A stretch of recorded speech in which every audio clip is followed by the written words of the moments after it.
So your understanding of the SALT-U assembly instruction should have been pretty simple, but understanding how it was used and why it was used in the context of the switch, that is what was a little more interesting. So as we see in this code, we've got A to I going into A, so it is a signed value, and then it's switching and it's saying, is it 0, is it 1, or is it anything else? So in the assembly, we had the A0 after the call to string to long. A0 is going to be the return value. And then we have an add W adding 0 and putting it into A5. So W, that's the word-sized addition and subsequent sign extension. Then it loads an immediate. It puts 1 into the A0 register. So the A is here in A5 now, and a hard-coded 1 is placed into A0. And then it does a branch if equal to 0 on A5. So this input value, it's saying if that's A5, then we need to go somewhere, or sorry, if that's 0, then we need to go somewhere and return 1. So it put 1 into the return, and then it says if that input was 1, branch to main plus 30. Go down here, main plus 30, and that's just the function epilogue. It's just going to be exiting out with a return value of 1. However, if it was not 0, then it's going to fall through, and it's going to add a negative 1 to the input value. So if the input value was 1, then adding a negative 1 will have the register be 0.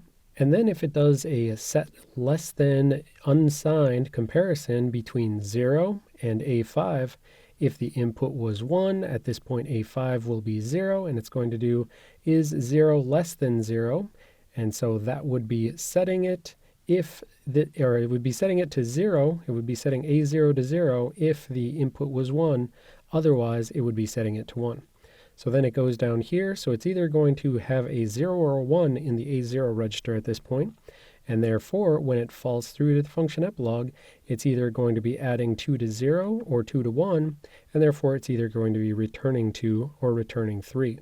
So if this was 1, which is only going to be if the input value was something greater than 1, so anything else besides 1, and it would have got a 1 here, and then it will return 3. So yeah, interesting little tricks like that when you use the optimization level 2, and you get nice compact assembly.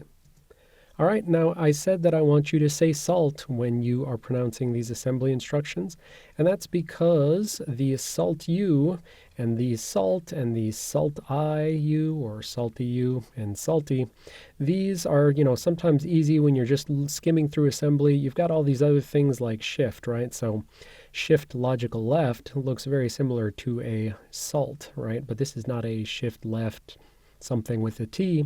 This is just a SALT. So if you can say SALT, then you know that this is going to be one of these set if instructions, specifically set if less than.